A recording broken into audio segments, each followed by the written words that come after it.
หมายส่งถึงพี่น้องผู้ปันเฮียงเสียงขาวเขาตั้งมดตั้งเสียงอยู่เขา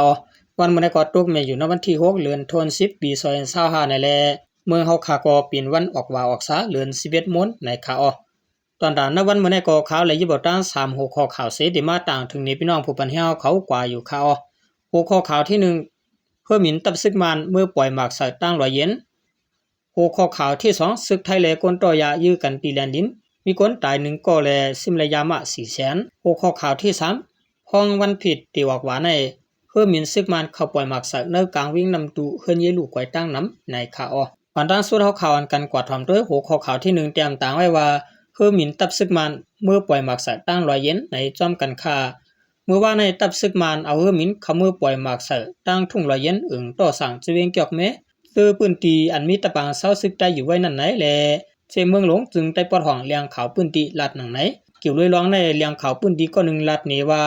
เมื่อวันที่5เดือนธันวาคมปี2025มื้อว่าในยามไว้วันหมอก3โมง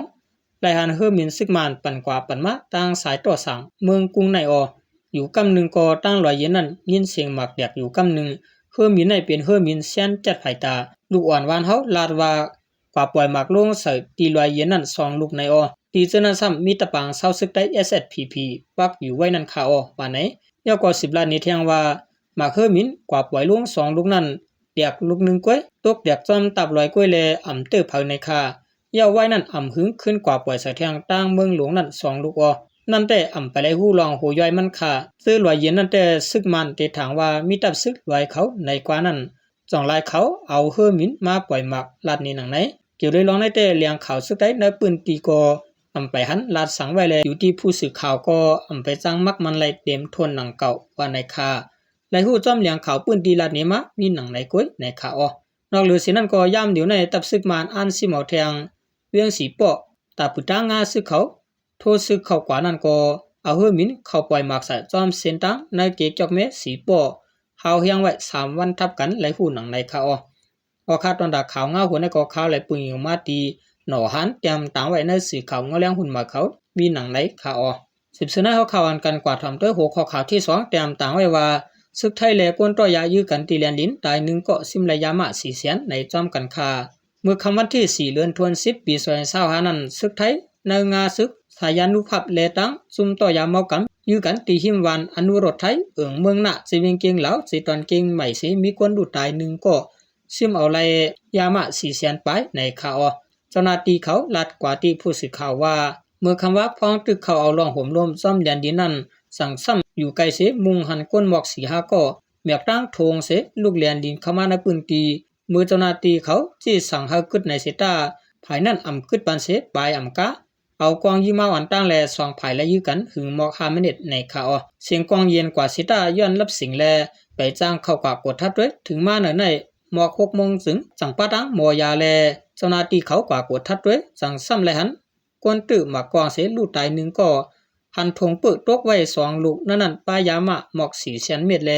ส่งกว่าที่ห้องปริหารเมืองหน้าในคาเมื่อวันที่5เดือนธันวาคมปี2025มื้อว่าในเจ้านั้นก้อยหนังเก่าเจ้าหน้าที่เขาติ้งยับเลยจ่าย2ก็แลกา2ลำอันหลักล้อมต่อยาเมากำเข้ามาในพื้นที่ลานกวดแจดที่หิมวานหลงสิตอนนั้นเมืองไทยปอดหวังในถง2ถงนั้นใส่ป้ายาเมากำยามา340,000ไปในข่าวคาตอนดาข่าวงาหัวในก็ข่าวและปึงออกมาตีไตทีวีออนไลน์เงาห่างเสียงใต้เขาเตรียมต่างไว้มีหนังในข่าว10เสนอเขาข่าววันกันกอดถอมด้วยหัวข้อข่าวที่3เตรียมต่างไว้ว่าพ้องวันผิดตีวักว่าในเฮือหมิ่นซึกมันเข้าปล่อยหมากใส่เนื้อกลางวิ่งนำตูเฮือนเยไหลลูกไกวตั้งน้ำในจอมกันค่าเมื่อในวันที่6เดือนตุลาคมปี2025เมื่อในวันผิดตีวักว่ายามกลางและ7 โมงไปนั้นตับซึกของเสซึกมันเอาเฮือหมิ่นตึกเข้าปล่อยหมากลงใส่ตีกลางเวียงนำตูเสเฮ็ดให้เฮือนเยกวนเมืองลูกกว่ายกย่อยกว่าตั้งน้ำตั้งหลายในข่าวย้อนถูกเฮือหมิ่นปล่อยหมากสะเลเลยฮู้ว่าเฮ็ดให้ติวตั้งเสาเฮือนเยกวนเมืองเสียดหลังไหลลูกกว่าตั้งหมดเสียมกะหลังเฮือนกวนหมอก10หลังไหลตุ้มตึลูกกว่าปาอีเยาก็เลยฮู้ว่าเมเท่าก็1เลยมาเจ็บอิดวัดไว้ย้อนซึกมันใกล้ๆปล่อยหมากใส่สิกวนเมืองกำปาน้ำและวันกันเงื่องไขปลายกว่าส่วนอยู่ไว้จอมอองตีลอดเพเลจอมเกียงหมุนเจ้าเสมือเฮือหมิ่นติจ้ามาปล่อยหมากใส่นั่นเยาแลลองตุ้มตื้อแต่อ่ำป้อมีในข่าว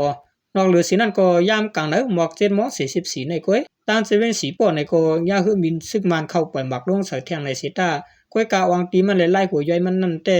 อำไปเลยฮับหูจ้อมในข่าวเมื่อวันที่2เดือนออกทั่วปากขยามกลางแล้ว7:15 นนั่นก็คือมินเข้าปล่อยหมักตีปอกเปียดเวียงนำตูอันก้นขึ้นคอนนำนั่นสิเฮ็ดให้มีคนหลุดตาย4ก่อและมาเจ็บ6ก่อในข่าวพอคาดตอนดาข่าวเงาหัวในก่อข่าวและปืนออกมาตีเสี่ยวหานเตรียมตางไว้ในสีขาวเงาแรงหุ่นมาเขามีหนังไรข่าวหมายสูงตางเสียงขา